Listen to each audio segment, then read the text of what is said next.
আজকে আমরা ইংরেজি গ্রামারের যে বিষয়টা নিয়ে আলোচনা করব সেটা হলো আর্টিকেল। ইংরেজি ব্যাকরণে আর্টিকেল খুব গুরুত্বপূর্ণ একটি অংশ। সহজ কথায় কোনো ব্যক্তি বা বস্তুকে নির্দিষ্ট বা অনির্দিষ্টভাবে বোঝাতে আর্টিকেল ব্যবহার করা হয়। আর্টিকেল কি? ইংরেজি ভাষায় এন এবং কে আর্টিকেল বলে। এগুলো মূলত অ্যাডজেক্টিভ হিসেবে কাজ করে। আর্টিকেলের প্রকারভেদ। আর্টিকেল দুই প্রকার: indefinite article, definite article. Indefinite article বা অনির্দিষ্ট এ এবং এন কোনো অনির্দিষ্ট ব্যক্তি বা বস্তুকে বোঝাতে এগুলো ব্যবহৃত হয়। ডেফিনিট আর্টিকেল বা নির্দিষ্ট দা কোনো নির্দিষ্ট ব্যক্তি, বস্তু বা প্রাণীকে বোঝাতে এটি ব্যবহৃত হয়। এ এবং এন এর সহজ ব্যবহার। সাধারণত একটি জিনিস বোঝাতে এ বা এন বসে। এদের ব্যবহারের মূল চাবিকাঠি হলো উচ্চারণ বা সাউন্ড। এ এর ব্যবহার: শব্দের শুরুতে যদি কনসোনেন্ট অর্থাৎ B, C, D, F etcetera থাকে তবে তার আগে এ বসে। উদাহরণ: A book, A pen, A tiger.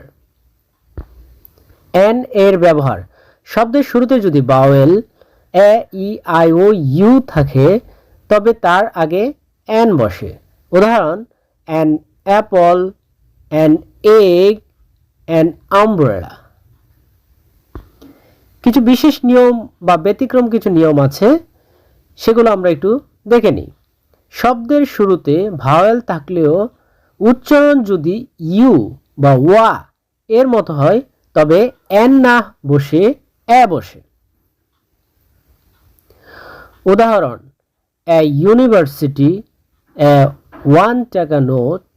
শব্দের শুরুতে কনসোনেন্ট যেমন এইচ থাকলেও উচ্চারণ যদি সাইলেন্ট থাকে বা ভাওয়েলের মতো উচ্চারিত হয় তবে এন বসে। উদাহরণ: an honest man, an hour. The এর সহজ ব্যবহার: কোনো কিছু নির্দিষ্ট করে বোঝাতে দা ব্যবহার করা হয়। নির্দিষ্ট কিছু বোঝাতে গিভ মি দ্য বুক, নির্দিষ্ট একটি বই চাওয়া হচ্ছে। একক বস্তু যা পৃথিবীতে একটি আছে: the sun, the moon, the earth. নদী, সাগর, পর্বতমালা, ধর্মগ্রন্থ ও সংবাদপত্রের নামের আগে দা ব্যবহৃত হয়। The Padma, the Quran, the daily star. জাতি বোঝাতেও দি ব্যবহৃত হয়। দ্য ইংলিশ, জাতি ব্যবহারের ক্ষেত্রেও দা ব্যবহৃত হয়। দ্য ইংলিশ, ইংরেজ জাতি। দ্য রিচ, ধনীরা। ক্রমবাচক সংখ্যা, হি ইজ দ্য ফার্স্ট